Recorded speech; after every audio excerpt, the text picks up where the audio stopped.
If you're moving to North Carolina and you want to know if that's a normal winter to expect, all right, first of all, North Carolina has 100 counties and is ginormous. So Western North Carolina's winter looks far different than here in the Piedmont in Cabarrus County. And then the coast has its own winter too. So figure out where you're planning to land before you go doing your research. And by the way, if you're not coming here, I'll help you find somebody. But anyway, in Cabarrus County, I can tell you that what we are looking at right now shall officially be known as the Great Snowstorm of 26. We don't name our snowstorms names here like the internet weathermen do. We name it by the year. And I remember that last great snowstorm of '04 for lots of reasons because my daughter was born 9 months after the great snowstorm of '04. Now we know it's a great snowstorm because the blades of grass are covered. That's how you know you have a great amount of snow. The second thing you need to know, no, you don't need to be driving in this. I don't care if you're from up north. I don't care if you have experience. Nobody needs to drive in this. You want to know why? The first responders have to be able to get around, y'all. And they're Southern too. So now you have to give space for first responders and make sure they can get to actual emergencies. You aren't having an emergency thinking you got to go to the grocery store. Just stay home. You're fine. There's probably some canned goods in the pantry and you could use ChatGPT and get creative with something to make with it. You should also know that if you come from up north, our stuff doesn't stay like this. It's going to turn into ice. And ice is a great equalizer that nobody can drive in. I did get tickled when I went to AutoZone this past week looking for a spark plug.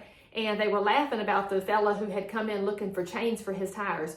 This is not chain territory. And yes, if you come from Colorado, you have them. That doesn't mean our roads are equipped for them, sweetheart. Okay, the third thing you need to know about this kind of weather in North Carolina is that my official work outfit can be not fixing my hair and not putting on makeup because nobody expects you to go to school or work or anywhere else.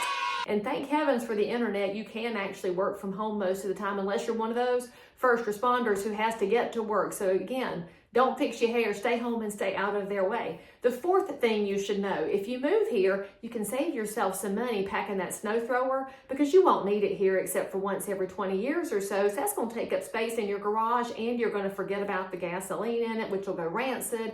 And it's just going to be a hot mess for you. So sell it wherever you are before you move here. You can bring your snow shovel, but really it's just going to sit in the corner of your garage and you won't be able to find it when it snows like this.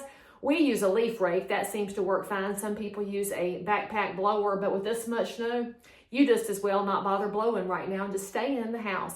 And then the fifth thing you should know, our power might go out. And so it's really wise if you live on a well and septic like I do to make sure you have plenty of water to flush the commode because we have above ground power lines and that's just how it is. So if you comment on this about all the things we do wrong, that's fine. And I appreciate your input. But more importantly, if you're looking to move to North Carolina and you need to talk to a native who's an expert, you can call me anytime and I'll answer your questions. And if your area is not my area, I got great people who can help. In the meantime, if it's snowing where you are, enjoy the heck out of it and stay warm.